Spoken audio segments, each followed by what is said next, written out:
감사합니다. 대출학교입니다.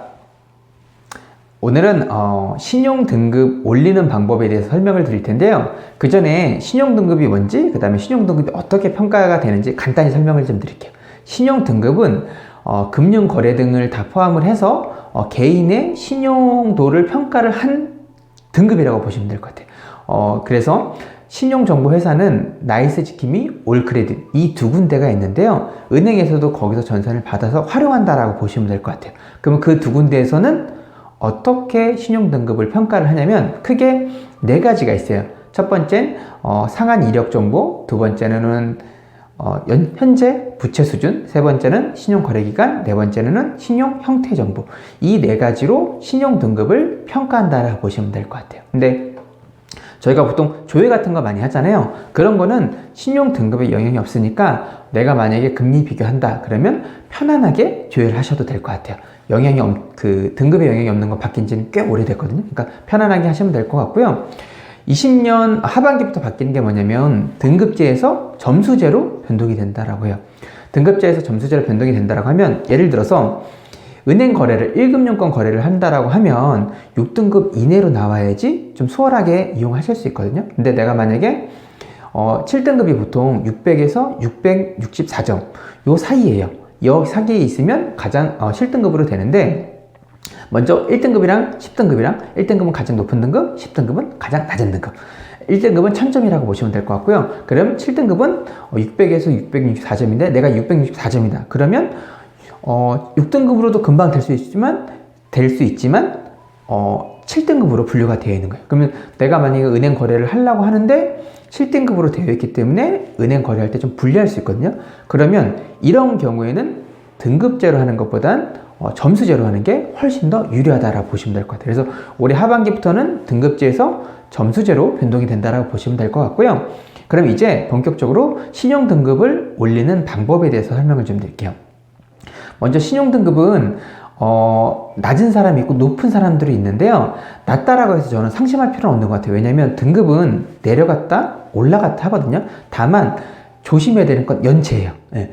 가장 중요한 건 연체.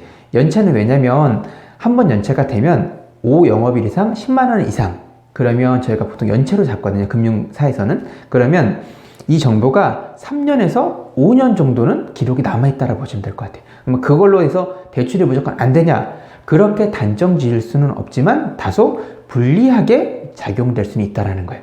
그래서 저희가 등급 올리는 건 굉장히 어렵잖아요. 하지만 연체가 되면 이 정보는 빨리빨리 등급이 떨어지거든요. 그러니까 연체에 대한 정보는 항상 조심하시면 될 것 같고요. 그 다음에 19년도에 바뀐 게 한 번만 연체했을 때 30에서 한 번만 연체됐다 그러면 꼭 5년까지, 3년에서 5년 가지는 않고 1년 이상 지나면 삭제가 된다고 해요. 하지만 연체 횟수가 장기적으로 2번이 됐다. 그럼 기존과 동일하게 3년에서 5년 정도 정보가 남아있다라 보시면 될 것 같고요. 그 다음에 저희가 보통 담보대출이 있고 신용대출이 있잖아요. 그러면 대출을 쓰려고 그러면 무조건 담보대출 먼저 쓰시는 게 유리해요. 왜냐면 담보대출이 금리도 싸고요. 그 다음에 신용등급에 덜 영향이 있다고 보시면 될 것 같아요. 그러면 반대로 내가 대출을 상환할 때는 담보대출도 있고 신용대출이 있다. 그러면 신용대출 먼저 상환하시는 게 유리하겠죠. 근데 저희 직장 예전에 그 회사 형님이 저한테 얘기를 하시더라고요. 담보대출 있고 신용대출 있었는데 담보대출 먼저 상환을 했다라고 하는 거예요. 금리도 신용대출이 더 비싼데 담보대출 먼저 상환했다 그래서 제가 좀 궁금증이 많은 편이거든요. 그래서 물어봤어요. 아니 형, 담보대출 있고 신용대출이 있으면 신용대출이 훨씬 더 이자도 비싸고 하는데 왜 담보대출을 먼저 상환을 해? 그렇게 물어봤거든요. 그 형 얘기가 정답이더라고요.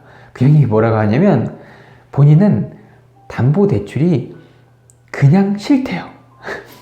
왜 싫어? 그랬더니 물어봤더니 담보대출은 설정이 들어가잖아. 나는 내 집에 설정 들어가는 게 너무 싫대요. 그래서 아니 신용대출도 예를 들어서 연체가 되거나 그러면 가압류가 등기부등본에 설정이 되는데 뭐가 다르냐 했더니 좌우지간 자기는 담보대출이 싫다는 거예요. 그래서 그럴 수도 있겠구나. 그래, 형 말이 맞다.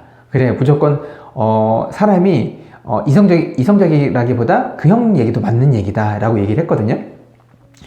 근데 만약에 신용 등급을 생각을 하신다면 담보대출과 신용대출이 있다 그러면 신용대출 먼저 상환하시는 게 신용등급 관리하는 면에서는 또 좋다라고 보시면 될 것 같고요.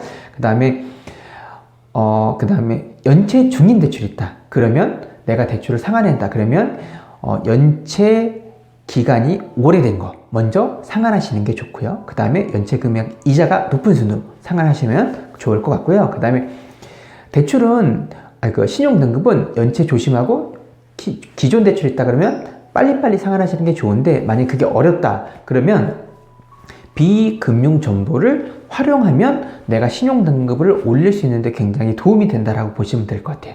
일부 도움이 된다라고 보시면 될 것 같은데 그럼 비금융 정보가 뭐냐? 예를 들어서 공공요금, 통신요금, 국민연금, 건강보험, 아파트 관리비, 국세청 소득금액 증명 이런 것들을 내가 잘 납부하고 있다라는 것을 신용정보회사에다가 그 정보를 공유를 하게 되면 그 신용정보회사에서 이분이 비금융정보에서도 다 잘 상환을 하고 있구나 거래를 잘 하고 있거나 그래서 일부 등급이 높아진다라고 보시면 될 것 같아요.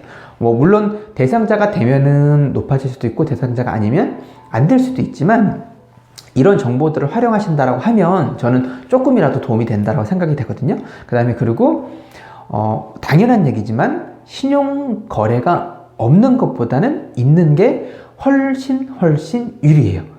예를 들어서 신용카드나 체크카드 이렇게 사용하시는 게 신용등급 관리하는 면에서는 더 우수하다고 보시면 될 것 같고요.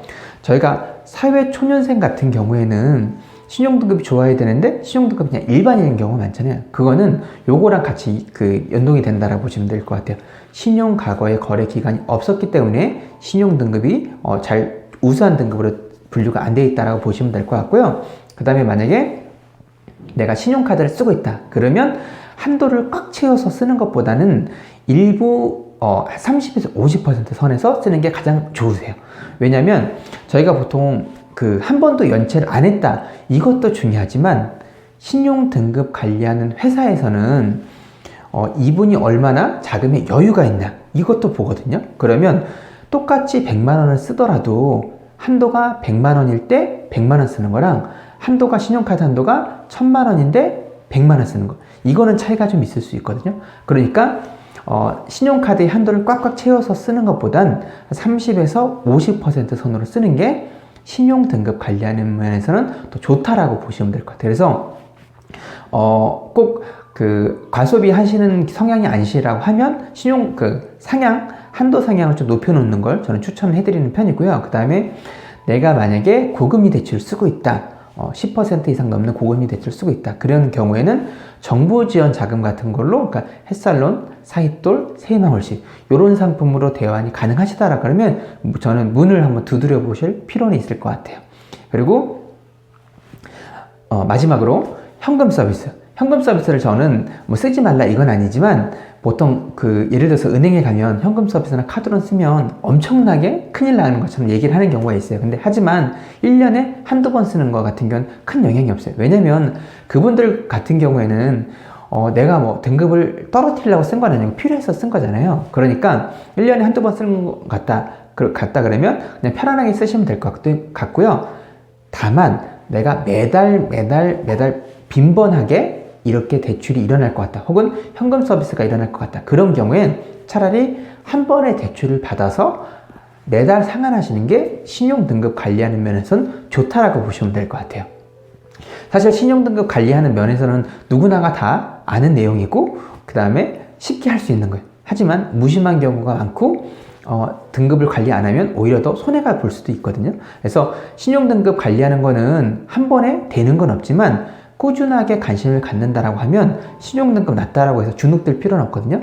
등급은 내려갔다 올라갔다 하는 거예요. 신용등급 좋으신 분들은 관리를 계속 잘 하시면 되는 거고요. 그 다음에 신용등급이 좀 상대적으로 낮다 그러면 앞으로 관리 잘 하시면 충분히 1등급, 2등급, 3등급 이 상위 등급이 올라갈 수 있으니까 걱정 안 하셔도 될 것 같아요. 그래서 신용등급을 잘 관리하셔서 이자 아끼는 날이 이자를 아끼는 게 저는 돈 버는 거라고 생각을 합니다. 이상 제가 준비한 영상은 여기까지였고요. 혹시 제 영상이 도움이 되셨다면 구독과 좋아요 부탁드릴게요. 다음에 또 만나도록 하겠습니다. 이상입니다.